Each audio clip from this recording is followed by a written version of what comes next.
Islamic State of Iraq and Syria, or Islamic State of Iraq and al-Sham, is a Salafi jihadist militant group that follows an Islamic fundamentalist Wahhabi doctrine of Sunni Islam.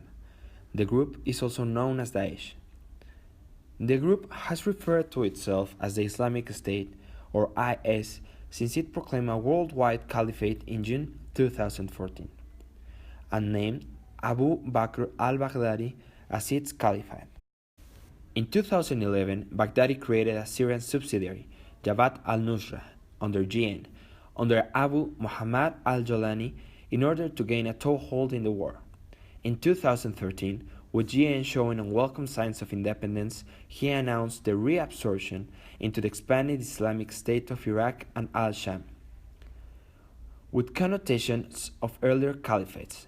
However, Jolani appealed to al-Qaeda's Central Command, which ruled in his favor, ordering Baghdadi to confine his group to Iraq. The alliance between al-Qaeda and ISIS was no longer convenient. The resounding success of the Islamic State of Iraq and al-Sham, ISIS, in the summer of 2014 was shocking. Cities fell to ISIS forces a fraction of the size of their defenders. Soldiers were ordered to abandon their posts, and those soldiers who were captured were massacred. Buoyed by its advance, the group declared a caliphate, a move that has split the jihadi world, despite long being the aspiration of such organizations. The growth of ISIS was so fast they started recruiting people from all around the world. From America to Asia and to Europe, people start traveling all over the world to arrive to Syria and Iraq. ISIS started recruiting people, but not only men, also children and women. There are tens of thousands of children living under the control of ISIS in Iraq and Syria. Danny Rahmani, a Syrian refugee living in Germany, had an interview with us. In the interview, we talk about many traveling problems and cultural problems now he is facing, but we also talk about the crisis of children entering to ISIS.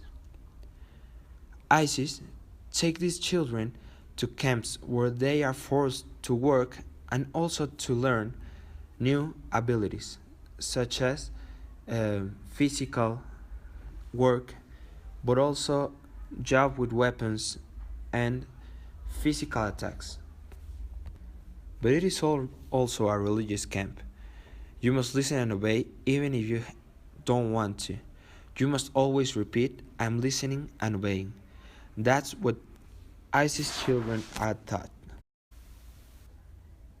The case of ISIS recruitment is a textbox example of host postmodern identity, because it depends on internal and external sources in which many Westerners are lured into ISIS. The images are so hard to see.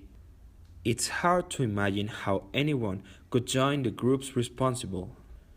But the number of foreign people joining this group is something never seen before. Young men transform from a normal people to an ISIS soldier. But it's not just young men, but also young women.